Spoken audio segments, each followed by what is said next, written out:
The New York Times polling averages use all polls currently listed in the Huffington Post's polling database. Polls conducted more recently and polls with a larger sample size are given greater weight in computing the averages, and polls with partisan sponsors are excluded. Here's how different types of polls work. Some pollsters do not include Libertarian candidate Garrett Johnson in their questions. For the averages that include Mr. Johnson, we use all presidential preference questions that mention him. For more on Mr. Johnson's chances, read on.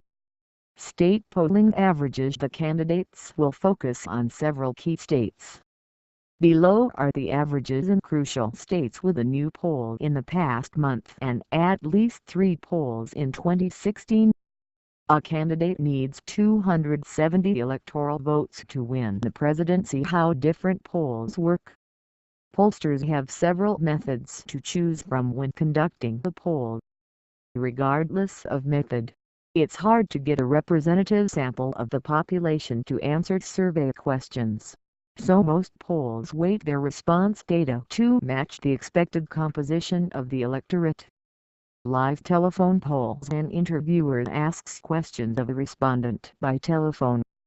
Most telephone polls conducted by live interviewers include both landlines and cell phones.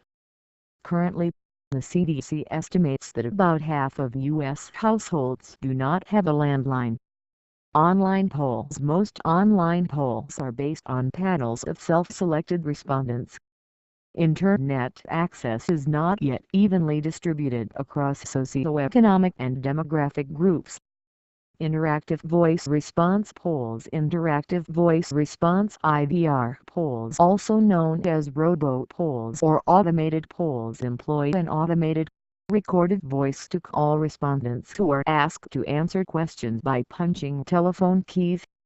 Anyone who can't answer the phone and hit the buttons can be counted in the survey. Most IVR polls call only landlines.